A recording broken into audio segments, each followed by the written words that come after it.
Hello, I'm Thanasi Cabanas. Welcome to this Chatham House session on 20 years of efforts to build a state in Iraq.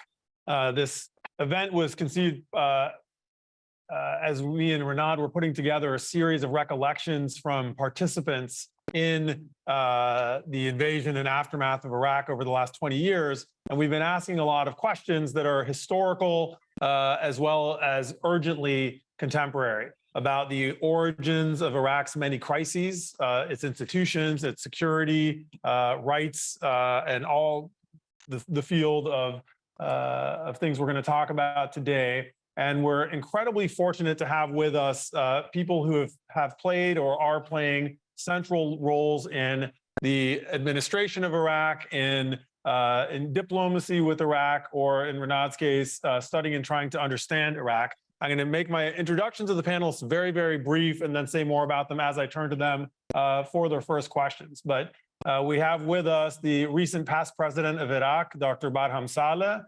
We have the UN's Secretary General Special Representative for Iraq presently, and forgive me if I pronounce your name wrong, Janine Hennis-Pleschart. We have Ryan Crocker, Ambassador Ryan Crocker, who was a U.S. ambassador to Iraq and served in many other roles in the U.S. government with regards to Iraq. And finally, Dr. Renad Mansour from here at Chatham House, who has been one of the most steadfast voices as a scholar and a very active policy researcher trying to understand and explain the dynamics of security, corruption, state building, and state failure in Iraq over the last 20 years. So very quickly, what we're going to do here today is we're going to talk a bit about history, the sort of anchor in 2003 of some of today's crises. We're going to talk about some of the specific problems. And finally, we're going to talk about some of the potential solutions as these panelists see them. Hopefully that will last about 45 minutes, and then we will turn to you for questions. Please tweet about the event and use the hashtag Iraq Initiative. This is being held live and on Zoom, and it's on the record. So thanks so much, all of you who came here to join us. And without further ado, I'm going to turn for my first question to Dr. Barham Saleh. And my question for you, Dr. Barham, is in your experience, which touches on every pre-2003 in exile activism, you were a scholar, you became a politician, you served in a variety of roles, and the last one as president, and you've also were a founder of the American University of Iraq at Soleimani. You have been a steadfast voice for rule of law, including in the aftermath of the rise and fall of ISIS. You encouraged people to be more responsible and deliberative in their judicial proceedings, and you argued as president for Iraqis to embrace an identity, a national identity that transcended sect and transcended ethnicity. So I want to ask you, now that you have at least 20 years of perspective in post-Saddam Iraq, why do you believe factions have retained such staying power? And how do you see the path forward for the kind of nationalism that you advocated for, the kind of inclusive nationalism that would transcend identity? Well, thank you very much for this opportunity. And it's great to share this podium with Ryan Crocker and Janine and obviously Renard. And this is an important occasion to reflect back on the history of the past 20 years and also the learned lessons, and hopefully also to learn from those to chart a course for a better future for Iraq. First and foremost, I have to say, I obviously follow a lot of the debate about the 20th anniversary. One should really distinguish between two things. Getting rid of Saddam Hussein was a monumental achievement, and Iraqis have suffered a lot in the process of trying to get rid of Saddam Hussein. The international community, from our perspective, many Iraqis' perspective, not necessarily all, were appreciated to come and basically push Saddam out of power and give us the opportunity to build a system that we hope to be democratic, to be at peace with itself and at peace with its neighbors. Needless to say also, and one has to acknowledge the reality, the expectations, the anticipations that we had on the eve of the war, that once Saddam is gone, we will be able, as Iraqis, Kurds, Arabs, Shias, and Sunnis, and different communities, would be able to come together and really build the kind of nation that we promise our people, have not been realized. And there has been a lot of disappointments in the process. Having said that, also one should not lose sight of the many, many important achievements that have been done over the past 20 years.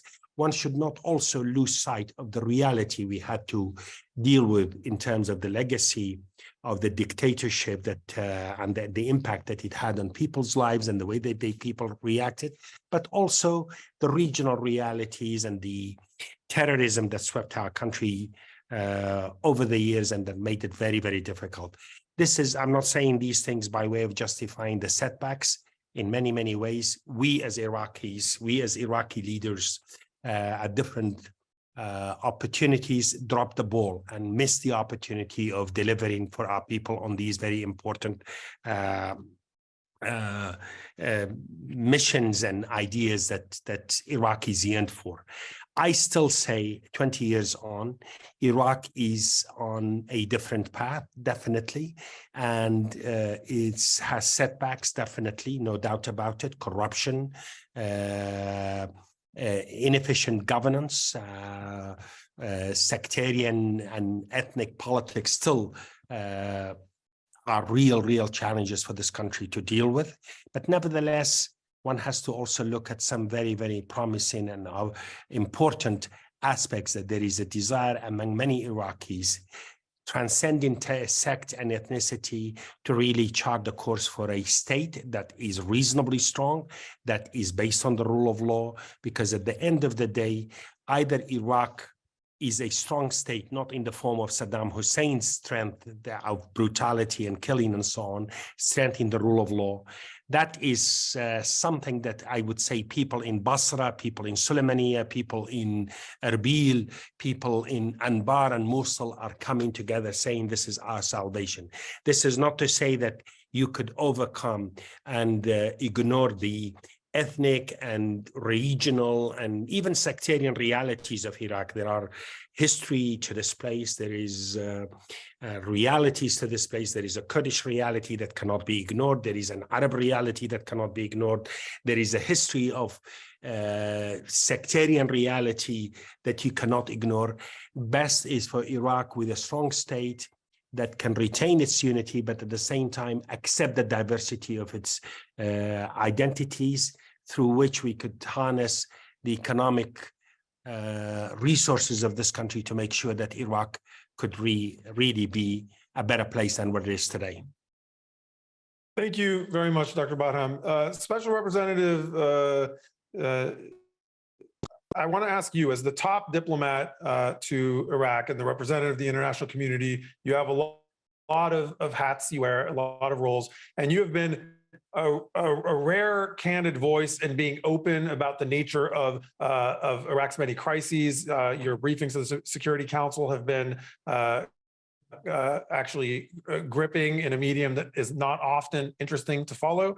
And you in particular have spoken very eloquently about the problem of elections. The problem of elections in Iraq that do not seem to affect the actual makeup and policies of the governments that follow. And you warned quite eloquently last fall of the perils of yet another election cycle in which Iraqis will feel like they express their preferences at the ballot box and do not find that results in those preferences being heard. So I want to ask you specifically with regards to elections, if you can tell us how serious you think this disconnect is, and what role, if any, does the international community have to play in preventing the sort of democracy deficit in Iraq from becoming terminal? Is there, for example, a moment where the international community would not supervise or certify elections, or are there other levers that the international community can use? We don't hear you here. You're muted, I think. I unmute. There you go. Now we hear you. Here we are. Okay, thanks for inviting me for today's session.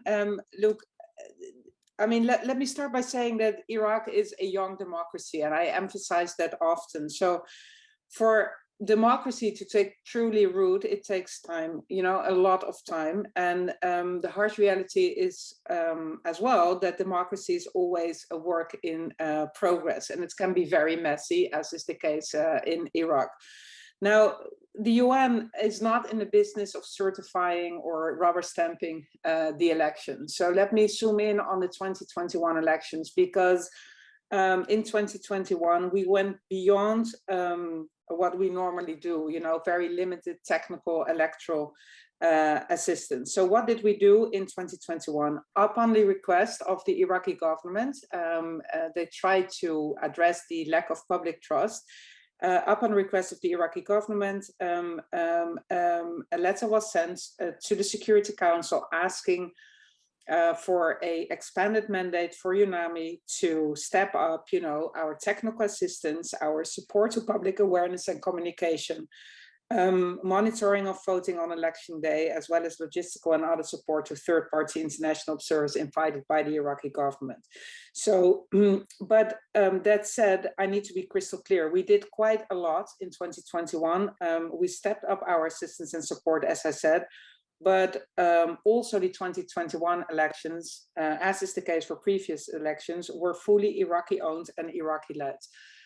The good news about the 2021 elections is that they were widely recognized as credible and transparent, and that is no small feat for a young democracy as Iraq. What happened after that very, you know, volatile and politically charged post-electoral environment is, of course, was a very sad development, I have to say. And hopefully, after a year full of tensions and power play, I truly hope that parties would not repeat such an exercise, you know, after any future election. Like I said, the suite of our UN support went beyond our usual electoral technical assistance, and this will only be activated in the future if the Iraqi government would again send a letter to the Security Council requesting additional assistance. And to be very honest, at this stage, it's totally unclear whether Iraq's leaders would do so indeed. So it remains to be seen, but we are never in the business of certifying elections. And if we would signal developments that are truly worrisome, limiting the transparency and making, you know, moving from credible to elections that are not that credible, then of course, then we cannot be the one rubber stamping the outcome. Is that an answer to your question, or I missed some of it because the connection is not too good? Yeah. That's a great answer. And I just want to ask you to elaborate, because you've spoken about this so sharply in the past. How serious do you view this crisis for Iraq? This crisis in which voter preferences don't seem to actually determine the formation of government. So the formation of governments doesn't change in line with what people express at the voting booth. You know, if you have something to say about how serious you think that problem is.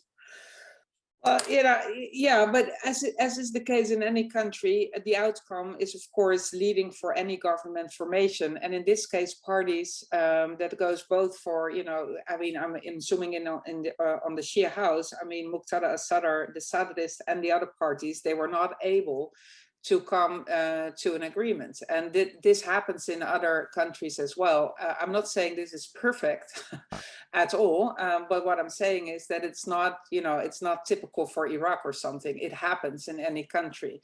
But I mean, what does not happen in any country is the extremely volatile and politically charged post-electoral environment that we faced here in Iraq. So, I mean, the armed clashes, of course, that is beyond what is acceptable. So let me be clear about that. And here, all parties have a responsibility now and in the future.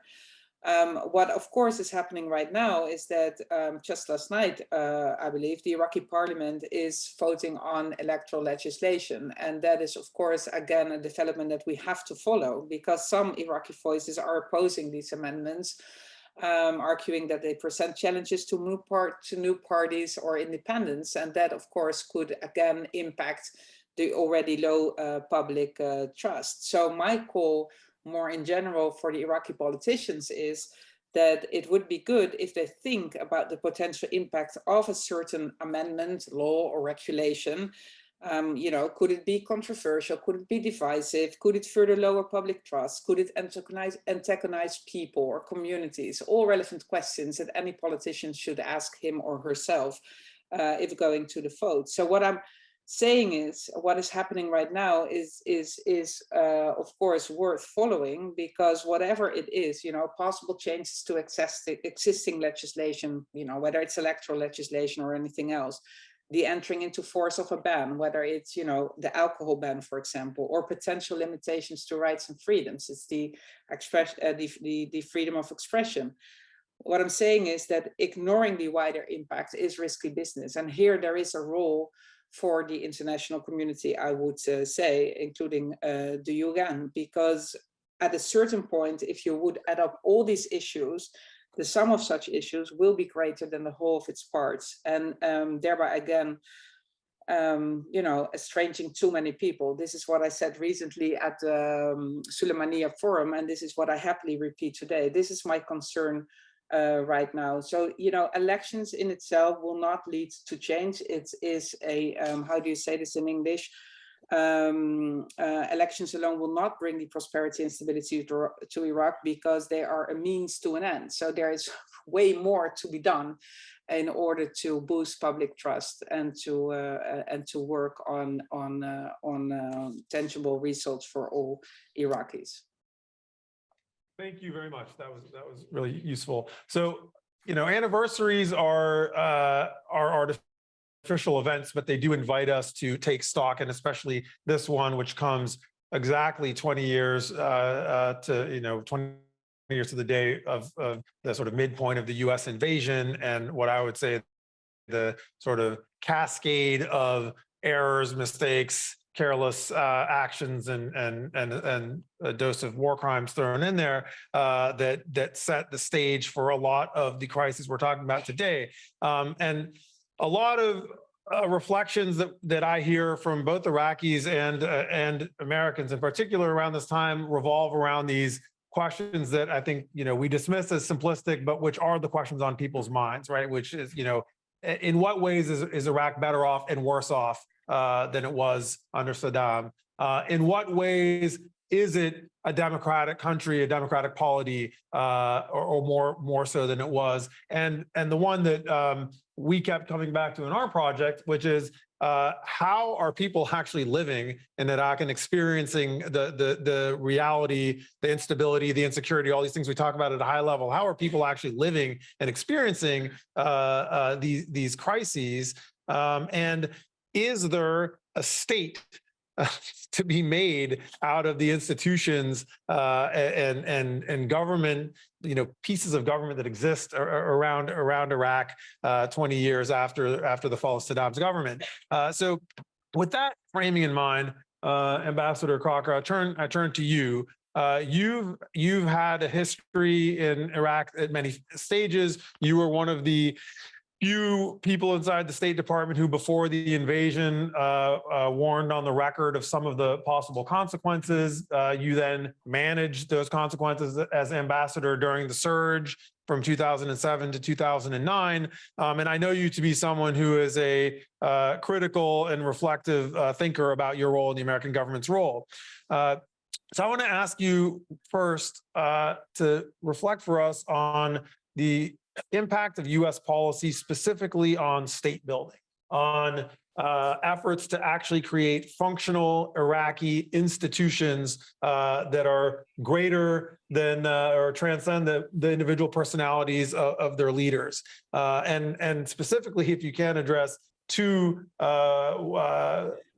mistakes I see as foundational errors, which are the decision to set up a Iraqi government based on sectarian and ethnic identity groups in the first period of the handover of power back to Iraqis. And secondly, the decision to dissolve the Iraqi military and put de-Baathification in the hand of one American ally in Iraq. That's one question. I know it sounds like 6 or 7. I expected no less. Well, first, it's an honor to be here with you, my colleagues, physically present, but also Mr. President and Madam Special Representative. It's good to be connected electronically. And I would say here, Madam, I'm delighted that you have really stayed the course with Iraq. You've been at this since 2018, I understand. That kind of commitment of time and engagement is just invaluable, and very few of us from the outside are willing to do what you are doing. So I commend you for that. Let me give you a sense of chaos, not in Iraq, but in Washington in 2003, in particular, the run up to the actual invasion and then its immediate aftermath. In a way, it was a perfect storm in the sense that neoconservatives, so-called, were driving Iraq policy. And in essence, their view was that once the dictator's boot was lifted from the neck of the Iraqi people, all would be well. They would naturally tend toward truth, justice, order, and light. On the other side, ideologically, almost diametrically opposed, you have what I would call the neo-realist view, embodied most principally in then Secretary of Defense Don Rumsfeld. I got to see a preview of the Rumsfeld doctrine, if you will, in Afghanistan, where I opened our embassy after the fall of the Taliban. And it was to use the minimum amount of force necessary to overthrow whatever threat we saw. And that's about it. The aftermath did not particularly concern Secretary Rumsfeld. Get rid of the bad guy, don't get caught over the long term. But what we had, again, the fusion of these two is what drove, of course, the actual invasion. It also explains why you did not see post-invasion planning to any significant degree. One element thought it utterly unnecessary. Iraqis would take care of that. And the other found it undesirable. We shouldn't be getting into that business. So what happens when we do what was clearly not going to take very long, overthrow the government and Saddam himself? Then what? Well, nobody really knew. The initial push was for some kind of open dialogue facilitated by us, but bringing Iraqis together. Dr. Barham would remember that first effort in Nasiriyah in about the middle of April. That had actually had its genesis in the slight slowdown our forces faced in the South, and the urgent need felt in Washington to show that something was going on. Zal Khalilzad and I led that particular effort, and then we went on a couple of weeks later to do the same thing in Baghdad.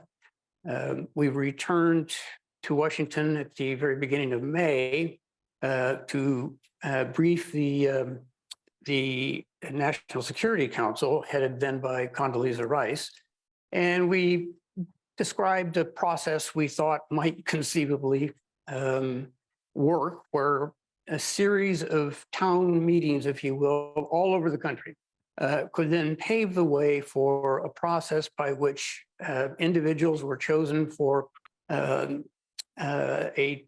national assembly that would be temporary in nature, and that assembly would then elect a provisional leadership. Anytime you're in a meeting, the high stakes meeting, and you notice that you're briefing and nobody is taking notes, you know that something has just gone seriously off the rails. Well, we got done briefing that, and Dr. Rice said, you know, I don't think that's the direction we're going to take. Jay Garner was removed, Jerry Bremer was put in place. And although it took another 6 weeks or so, it was clear that what we were going to do was be a formal occupation. The Coalition Provisional Authority was just that. It was a huge disappointment, I think, to most of the exiled Iraqi leaders who thought that we would just be empowering them straight off the bat, hand the whole country over to them and let them go.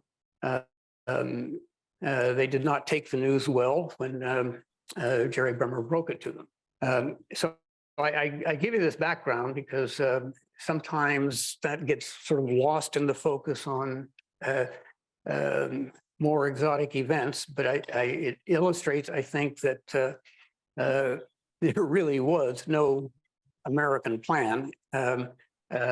We kind of tried to work with what we had on the fly. And that, of course, led to the governing council. But to get back to your two last points, disbanding or institutional building, state making. Well, as best as I could tell, there was maybe one cabinet level ministry that was or could still be functional, and that was the foreign ministry. Any of you who had occasion to engage Iraqi diplomats before the war would know that even under Saddam, there was a very fine Iraqi foreign service, individuals of great ability in a bad cause, but who were really professional diplomats. Beyond that, it was a wasteland. Would we have wanted, even if we could, to reconstitute the civilian ministries that were pillars in a state-controlled economy? Well, actually, no. Looking at the particular case of the army and the Iraqi defense structure, we did not disband the Iraqi army. The Iraqi army disbanded itself effectively. Units north of Baghdad, basically, when they saw what was coming, time to burn the uniform, put the Kalashnikov under the mattress, and we're just farm boys here. My last diplomatic effort just before the invasion was in Ankara, a last-ditch attempt by us to get the Turks to allow the 4th Infantry Division to transit through Turkey and give us a northern front. That failed, which meant an awful lot of the Iraqi army was never defeated in battle and certainly didn't feel defeated. So it was really a question of, do we reconstitute the Iraqi army as it was Saddam's army effectively? Well, that would have been madness. Something I did not fully realize until I was on the ground there was the extent of Shia mistrust of the US and its motives. Things like the rising in 1991 that affected Kurdistan too, of course, but the Kurds have their friends the mountains, and the Turks were accommodating in that initial push he made in 91 to punish the Kurds for what they had done. The southern Shia had no such refuge. And being down in Hilla in the spring of 2003, as the mass graves were excavated, not a pleasant place to be for me. And I could feel the kind of the anger directed in my direction. We'd saved the Kurds to let the Shia perish. I mention this because I think had we tried to reconstitute Saddam's army, we would have run into pretty much the same thing the Brits ran into trying to do empire on the cheap after World War I, preserving the old Ottoman structures, including the Sunni-dominated military. Well, it gave them a decade-long insurrection. I want to cut you off because I want to ask you a quick follow-up, but I do want to say, you know, in the interest of non-Orwellian language, the US did take the decision to disband the army. And even if you want to phrase it the way you did, that, you know, I think that's actually a bit misleading. Everyone went home from every government institution, and the ones that the US actively chose to dissolve were the ones where people weren't invited back. So, and the other thing I'll note, having been there on the ground during this whole period, the government and institutions were in shambles because of the war that we had made. They didn't collapse into dust. We bombed them into dust. That said, the question I wanted to ask you was about this personalizing of policy instead of investing in institutions, because this came into play during the period when you were ambassador. A trend I've seen throughout 20 years of US policy has been locating Iraq policy in the person of the prime minister rather than in the institutions of state. So we hear about, you know, Abadi's Iraq or Maliki's Iraq. And I wonder, you know, one, do you see that as a mistake? And two, were there any things you did to push back against viewing this as a partnership between a couple of guys instead of as a relationship between two states and their governments? Well, first, I have to say I disagree with your disagreement, and I had no role in the formulation of either decree. That was done just before I got there, so it's not as though I'm personally invested. Yes, there were those two formal decrees, but they simply recognized a reality, and that where do you go from there? Well, you got to call them all back. And my view of that is, as I've said, that would have given us a far worse problem right off the bat with the ship. Yeah, personalities versus institutions, it's a great point, and it's relevant here, relevant in Afghanistan, relevant wherever we may go next. It's really something, in my considered view, that cannot be done by outsiders. We can do technical assistance. For example, with Parliament, trying to help them understand the role of staffers for the more efficient functioning of Parliament. But we really cannot constitute the Parliament. That has to be an initiative from the ground. And again, going back to your point, in terms of the ministries, you know, I think we're watching today kind of the persistence of political culture in Iraq. Statism is alive and well, even though Saddam is long gone. Would we really have wanted, by preserving or restoring those ministries, to have that dug in even deeper? Again, if you're out there trying to do stuff in the smoke and the dust, you realize there are often no good choices. It's bad and it's worse. So in this particular case, we certainly I felt that bringing back bad institutions or institutions of repression or total state control was not a good idea. Leaving you then with what? And I would say on institutionalization and personalities, you know, it's not just Iraq that has that problem. Much has been written about civil military cooperation in kinetic theaters, Iraq, Afghanistan, and elsewhere. Well, you know, after all these years, that is still a process of individual personalities. There is no doctrine for this. There is no handbook. There is nothing that talks about this important goal of fusion of civ-mil efforts in a theater of operations. It's all personality driven.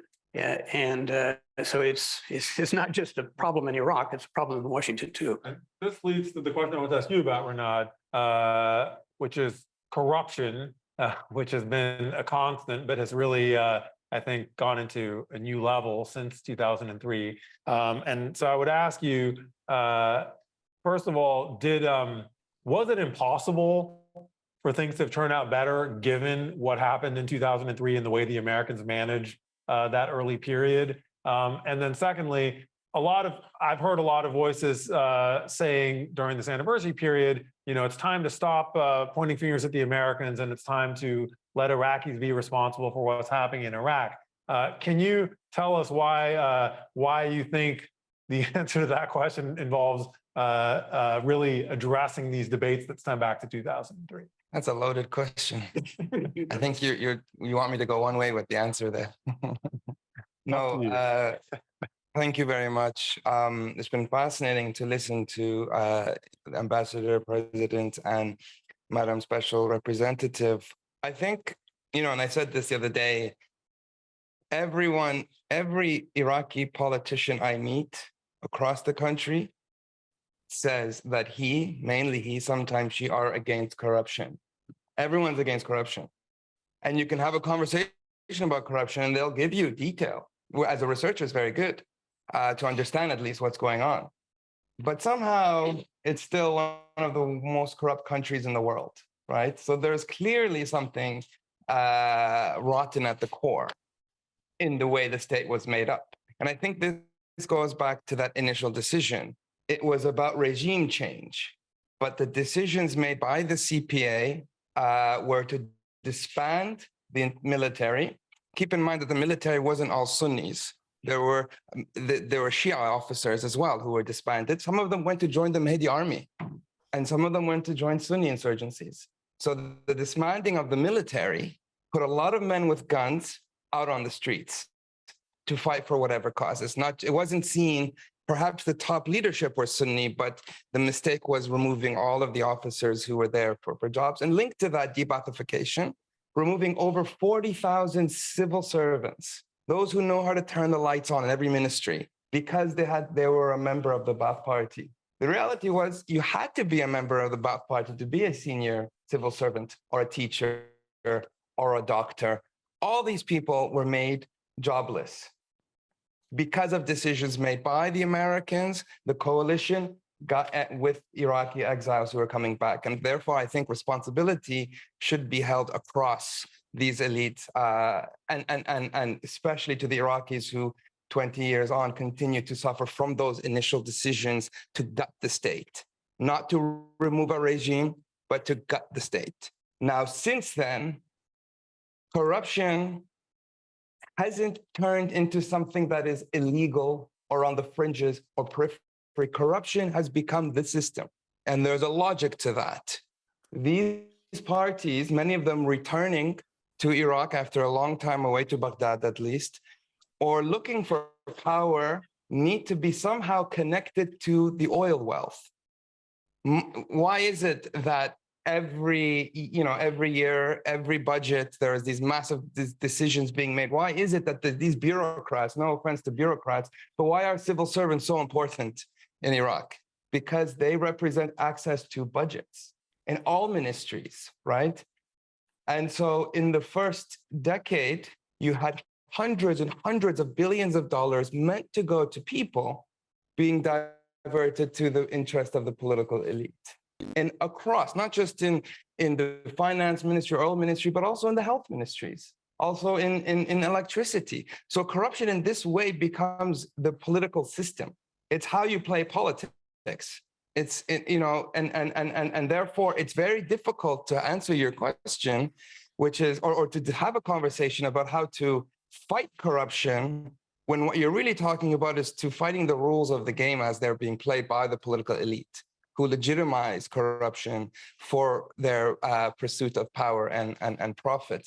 And linked to this, the second point of this is this conversation about the military. I mentioned that, the disbanding, now bringing them back, but there has never been, and there won't be, a general interest in rebuilding Iraq's military because it goes against the interest of each political party. Speak to many opposition parties across Iraq, those who have tried to have a democratic voice.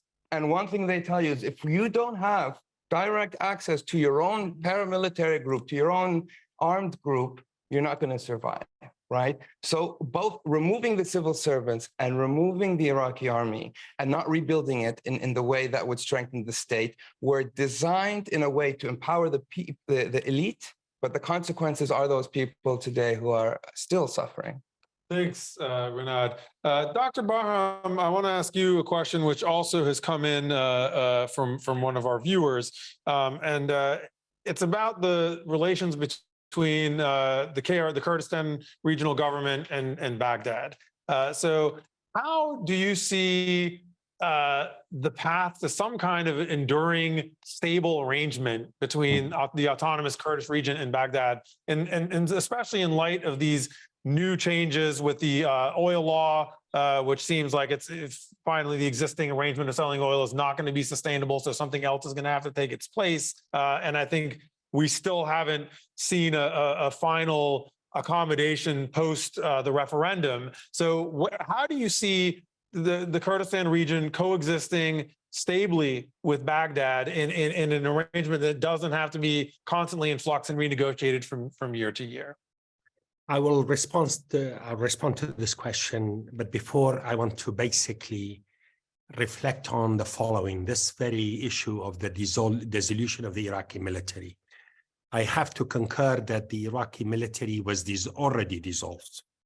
And somehow we think that there was a panacea in the institution of the army, with all due respect and regard to the many, many good people in the Iraqi military that are patriots, have been patriots, have tried to work for their country and defended the country from their perspective and so on.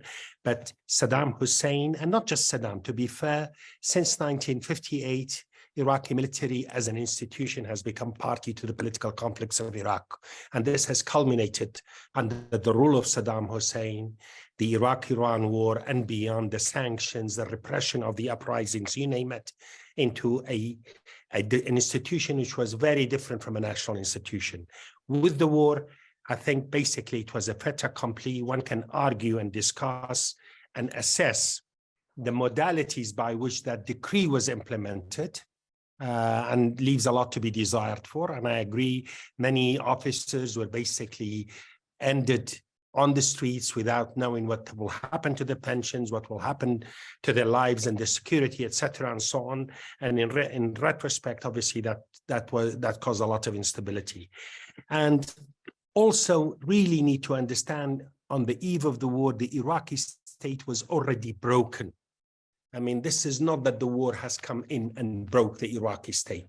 Kurdistan was away from Saddam's control. Much of the south was outside Saddam's control. The mass graves that Ryan Crocker alluded to, talked about, basically was a reflection of the realities that Iraqis suffered with the repression of Saddam, but also the sanctions and the economic deprivation.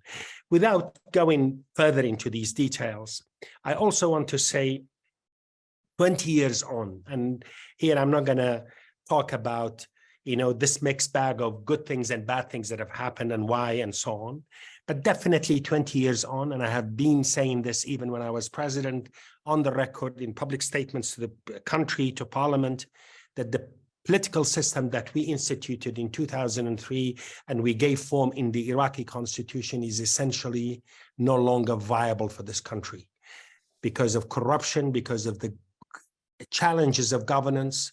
Iraq, with its complexities and its difficulties, cannot be ruled like this. We have to have the courage, and many Iraqi politicians, leaders, civil activists, and others are coming to realize, saying that this system is time for an overhaul. It's time for a conversation. In 2004, we adopted the new constitution based on certain realities. Kurds and Shias were the primary motivators for the new constitution and the new system. And 20 years on, people of Basra are not happy with what they have. They're not happy with the governance they are given. Kurds are definitely not happy with where they are in terms of their relations. Coming to the issue of KRG's relations with Baghdad is more than oil. This issue of Kurds and Baghdad, it's an issue that goes back to the 1920s with the inception of the modern Iraqi state. We tried in 2004, in my view, to really come with a new constitution that will accommodate Kurdish desire and ambition for self-government within a federal democratic state. Arabs of Iraq are not happy with the reality of Kurdistan today, and I can tell you Kurds of Iraq are not also happy. Kurdish nationalism is running its course as well, and I'm not one of those who would want to justify the corruption, inefficiencies, and the challenges of governance in Iraqi Kurdistan, which is becoming quite an issue for people, for the Kurdish people before others.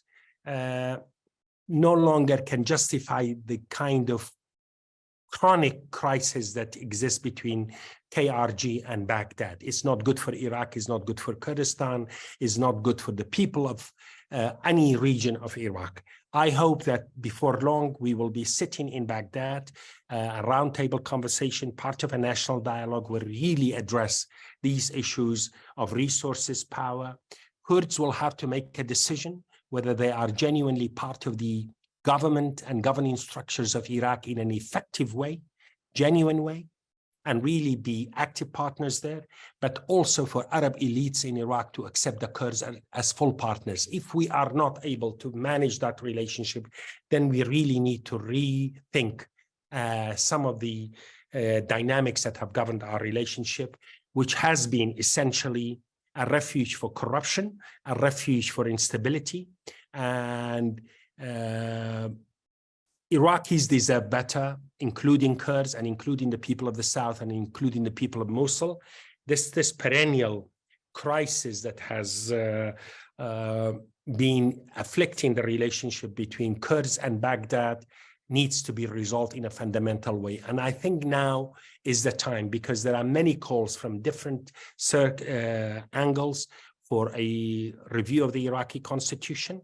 The governing coalition, which is the state governing coalition, which has led to the formation of this new government, including the main Kurdish parties, have all agreed to review the constitution. This has to be done as part of a national dialogue to make sure that these fundamental problems that the Kurds and Baghdad have had are dealt with in a fundamental way. It's not just about a budget issue. It's not just about whether they will sell oil or not sell oil. It is more fundamental than that, and has been inhibiting the progress of Iraqi governance across the country, including in Kurdistan. This has beset Kurdish governance and reality in a very, very serious way, as well as I think it has also hampered developments in Baghdad in some tangible ways. Thank you, Mr. President. And in a minute, I'm going to turn to the room for questions. So just have your questions ready. And I'm going to call on you, not with no prejudice to how vigorously you wave your hand. Just so you know, and let me just do one more quick question to Madam Secretary General. And sorry, I messed up the protocol on how to address you a minute ago.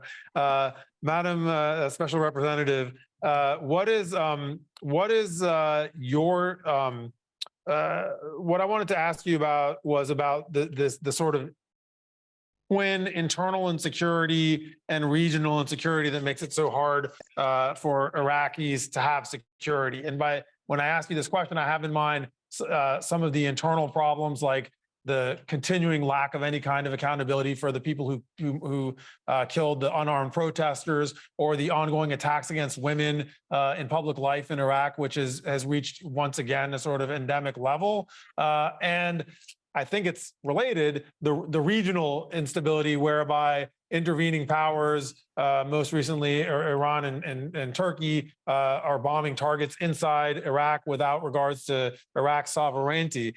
So in this context, you know, how unstable does this context make Iraq? And is it possible with these kinds of domestic and external vectors of instability, is it possible even for Iraqi institutions to aspire to sovereignty and to the sort of gradual addressing of these threats? Well, let me start with the external threats. You refer to the two neighboring countries that are active in Iraq, both Turkey and Iran. I mean, it's clear to all of us that Iraq is at the center of a region that had seen recurring violence for a long period of time, and as such has been an arena for geopolitical competition.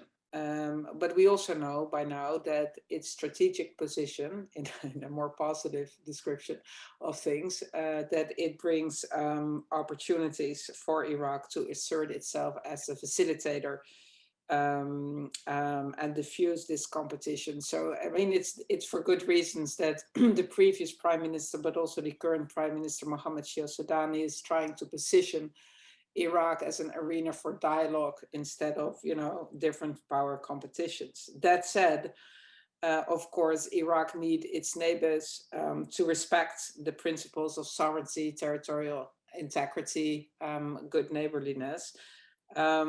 Respect for these principles is, of course, key. And in any conversation I have, public or behind closed doors, I can only emphasize that we have established diplomatic instruments at everybody's disposal. Also, if neighbors are faced with legitimate national security threats, and I cannot overstate that. Unfortunately, this is not yet, this has not yet translated into a diplomatic, instrument being used by both Iran and Turkey. But I am convinced that if the previous government and the current government and any future government will continue to position Iraq as an arena for dialogue, that at a certain point we will be able to address this issue with some of the neighbors. But it's not helpful because, I mean, we all know that Iraq's stability is a fragile one. So, it's not helpful what is happening at all. Then if we go to the internal security threats, of course, I mean, there's still an ISIL presence, but, with support of the international community, Iraqi forces have done much to lessen that, so that is good, but we cannot ignore that there is still a presence. And then, of course, you referred, and rightly so, to the armed groups operating outside state control, and they continue to undermine state authority and impact Iraq's internal security and stability. And of course, what is not very helpful is Iraq's fragmented or splintered national security architecture with overlapping mandates, and that is another issue. Also important, if we talk about security and armed groups operating outside state control, I find it important to emphasize that it's not just that, it's also the fact that the lack of, for instance, basic service provision by the state creates space for armed groups to deliver both security and basic services, which in addition to eroding, like I said, state authority, creates also favorable conditions for recruitment by armed groups. So again, also here, it is key for the Iraqi state to improve governance and fulfill its responsibility under these social contracts. Now, if you also mentioned, and I think it's important to raise it, or to at least to address it here today, is the fact that women, but also men, they face threats because they wish to discuss topics deemed controversial or sensitive, or they for example, because they are overtly critical. That unfortunately is part of a broader pattern, I would say, and certainly in recent months we have seen a number of measures taken by different institutions in Iraq to that could potentially limit freedom of expression, and that is needless to say, but it is of course a worrisome development. Whether it's a restrictive draft freedom of expression and assembly bill. It was previously tabled and rejected in 2011, but it is under discussion once more in the Council of Representatives, antagonizing many people in Iraq. A platform has been established by the Ministry of Interior where the public can make complaints about degrading content online. Restrictive regulations are being discussed at the Commission of Media and Communities, and an increase in hostile language around, the LGBT community, but also, for example, on issues such as international support for women's empowerment is suddenly being voiced publicly.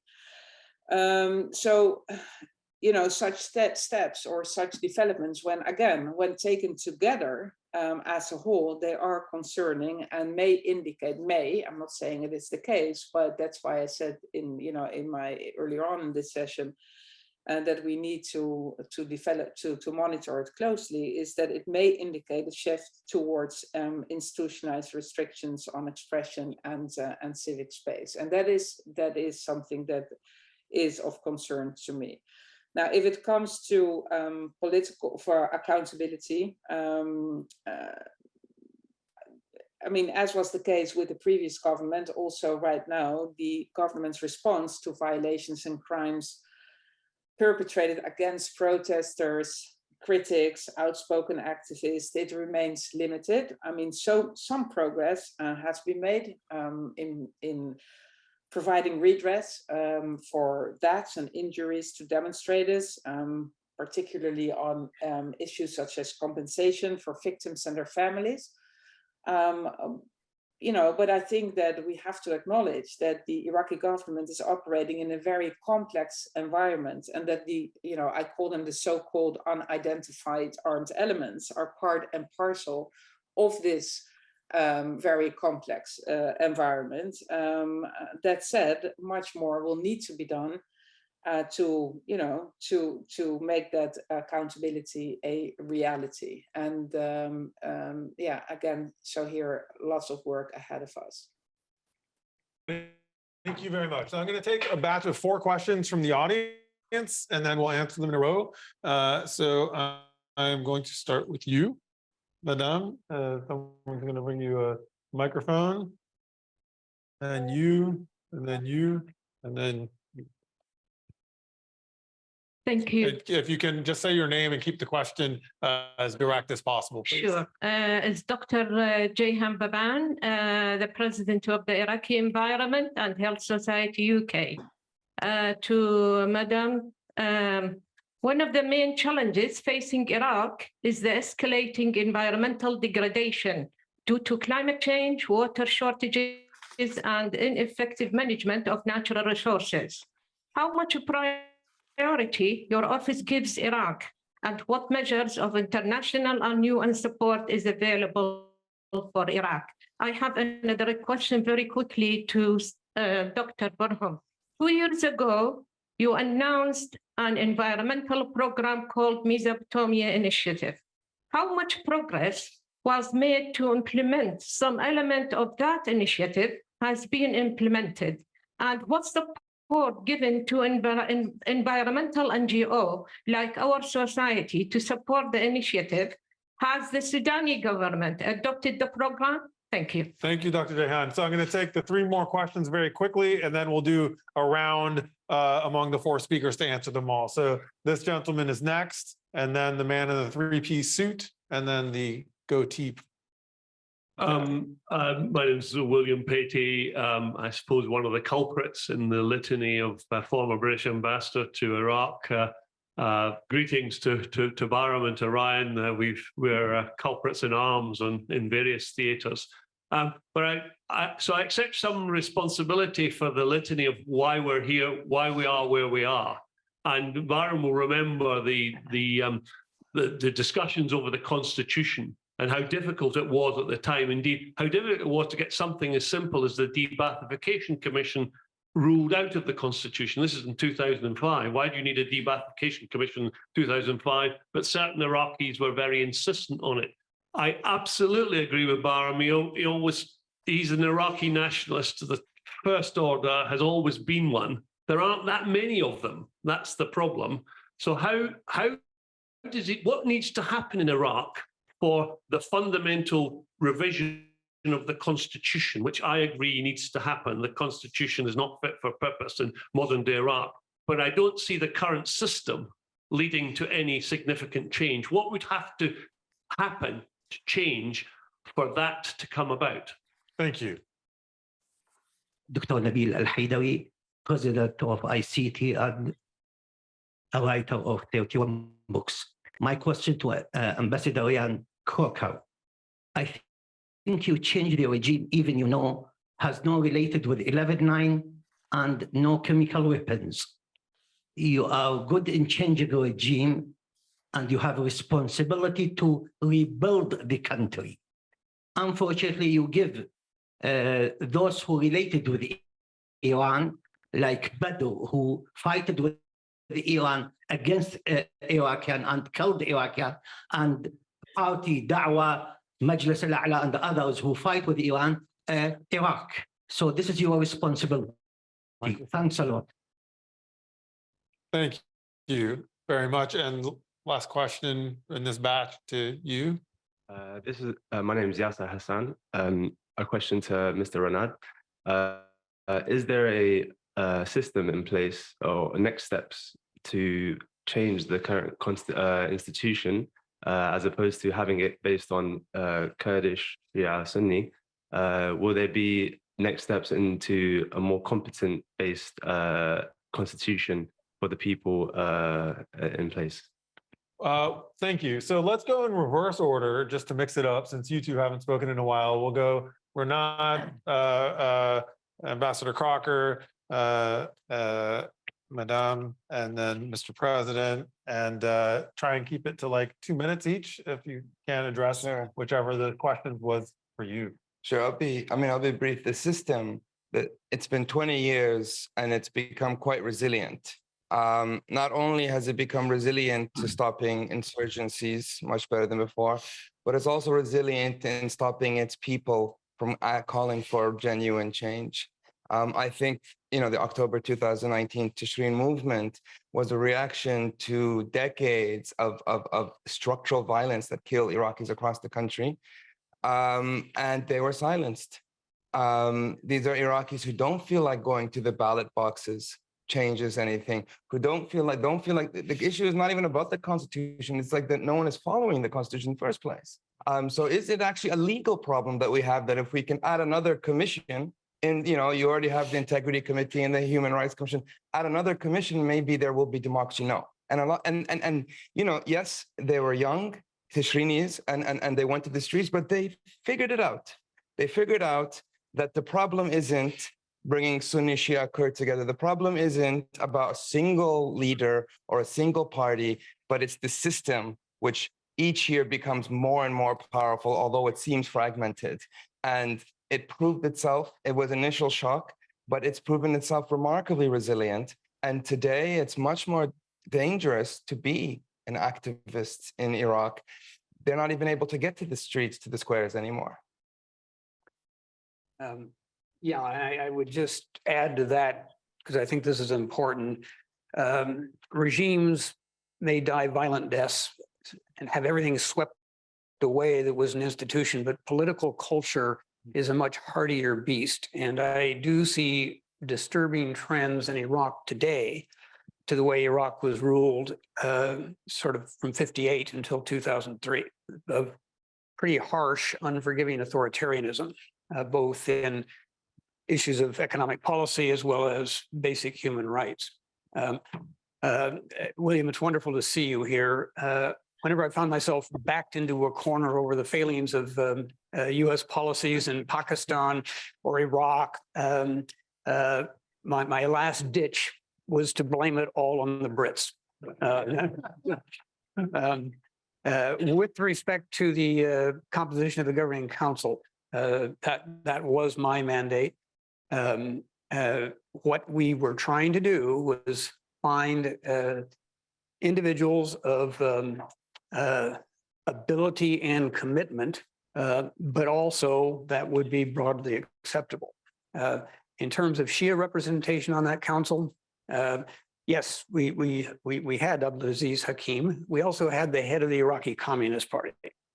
It was an effort to bring in as much diversity as we could and still get the thing done. And I would say here too, in July of 2003, when the governing council was presented to the Iraqi nation, there was only one non-Iraqi on the stage. And it wasn't me, and it wasn't Jerry Bremer. It was Sergio de Mello as the special representative of the Secretary General at that time, with the blue flag behind him.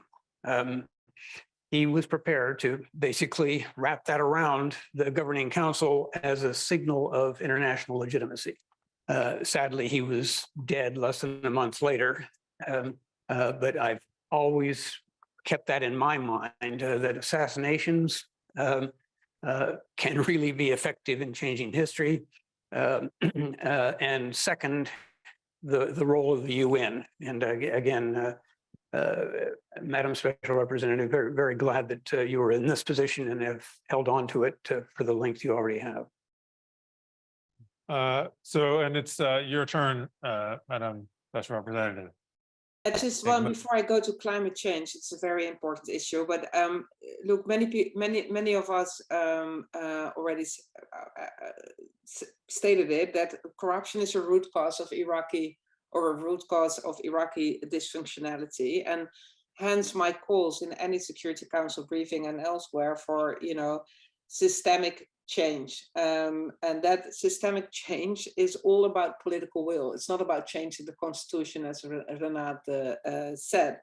So while I think it's healthy to look back and what happens exactly 20 years ago, but 20 years later, we also have to acknowledge that Iraq is a sovereign country, and for a thing like corruption to be stamped out, change can only come from within. And the writing is on the wall. I mean, without concerted action, there is nothing to stop the civil unrest seen in 2019 from happening again, sooner or later.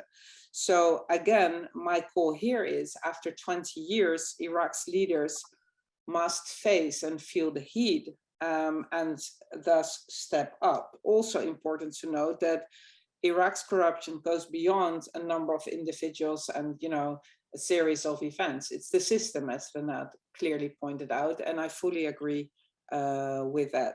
But change has to come from the inside. I mean, we can run programs with the government, we are playing our part, but at the end of the day, it's all about sustained commitments and resolve, not only from the Iraqi government, but Iraq's political leaders. Now, going to climate change, yes, in a way, for too many years, climate change has taken a backseat at the national and also international levels as the country grappled with, immediate security priorities. But I have to say, it is now high on the agenda. Mohammed Shia Sudani made that very clear, and we fully support that. High on the agenda, but I agree, climate change was not always treated with due priority when tackling the ISIS crisis, its aftermath, the millions of IDPs, the turbulent political situation in the country. But today, unfortunately, it has to be said, the threat is real, with water scarcity, increased temperatures, intensive sandstorms, desertification, and other factors becoming actually a threat to peace and security. So right now we are working together, collaborating with the Iraqi government to address these issues as a matter of urgency. That said, it's not always easy because, for example, in the Security Council, not all Security Council members are are convinced that climate change should be part of the peace and security agenda for a number of reasons. But I can only emphasize, or I cannot overstate, is that climate change is a threat multiplier. Hence, it is part of the peace and security agenda, and therefore it is important that we are on top of it, and we are as we speak. But it will not be addressed tomorrow. Mr. President. I want to actually address the issue of corruption. I agree that corruption is, at the end of the day, we in Iraq have to tackle this. We have to deal with it head on. This has become a really top priority. It is not just an economic issue. It's also a security issue. It's the political economy of conflict. This is what sustains instability. This is what sustains and nurtures extremism. And Iraq is a rich country that really has, if this is not dealt with, this cancer is gonna really not just impact us, it's already impacting far beyond Iraq. But it is not only an Iraqi issue. There are many international actors who facilitate in corruption in conflict-driven countries, like in Afghanistan, for example. Therefore, I think I have been calling for this, and I say it again, is that as we fought the Daesh, ISIS, through an international coalition, the international community really needs to come together in developing an international coalition and developing the financial instruments and legal instruments to deal with this scourge of corruption and money laundering that is really a security concern as well as a real threat to democracy and human rights. On the issue of the environment challenges that Iraq is faced with, I think Iraq is now ranked among the top 5 countries that are most vulnerable to environmental change. The Mesopotamia, the land of the 2 rivers, the Garden of Eden is being turned into barren land, desertification, waters has become a real scarcity in many, many areas of Iraq. This is, again, not just a mere intellectual and general issue. It's a security issue. It is a human rights issue, and it's also of consequence to the global environmental challenge. You cannot deal with environmental challenges across the Middle East without dealing with this in Iraq. And this, the Mesopotamia initiative, a revitalization initiative that I submitted to cabinet in 2021 was approved. We sent it to Parliament to be legislated in parts of the way. The government was changed. I'm glad to say that the government of Mr. Sudani, Prime Minister Sudani, is really very serious in pursuing these issues. And he and I have had conversations about this. And we, to start with, have started restructuring the Ministry of the Environment. But I can tell you the challenge is daunting. The work before us is really huge. And the work of the NGOs and international NGOs, including that of Jehan Baban, that I'm aware of, really matters. And I very much hope that we can continue to work on this matter. Coming to the question of William, and it's great to see you here. It will be difficult to change the constitution. It has to be done through a process of national consensus and agreement. But I can tell you, the dynamics that gave rise to the 2004 constitution, which was primarily a Shia Kurdish initiative, has changed. Iraqi Shias want a better governance model. Kurds are not happy with their governance either. And the relationship between Kurdistan and Baghdad has not been working as well. And I think there is growing recognition that we really need to have a national dialogue in Baghdad, not pressed by the kind of challenges that we are pressing 2004, to really address these issues head on in a fundamental way. If we do that and get away and come to a better arrangement than what we have now, I think Iraq will stand a far better chance of dealing with the many challenges it has to do. In reflection over the past 20 years, it has been a disappointment, the lack of progress on so many fronts, to Iraqis, but to the friends of Iraq who have committed so much and wanted to Iraq to be very different from what we are today. But at the same time, one cannot lose sight of the many good things that have happened. At least Iraqis today have an opportunity to developing the kind of system that they want. It has not been easy. It has been marred by many disappointments, has been marred by many setbacks. And I'm not going to, again, explain or justify. They should not be justified. But we have the opportunity of making it better. At the end of the day, the international community can be there to help us. We need their help. Iraq is important. But at the end of the day, Iraqis really we need to rise to that challenge and really make it better. Thank you. Do the two of you each want to speak for 20 seconds in closing, or are you happy with, okay, because we're at time. I want to thank our panelists, especially the two of you who joined remotely at perhaps great personal inconvenience. So thank you for your time. Thank you, Ambassador Crocker, for coming. And Renad, thanks for your contributions to our understanding of Iraq. There is coffee upstairs for those of you who want to continue the conversation, and those of you whose questions we didn't get to, you can ask them over coffee. Thank you very much for joining us.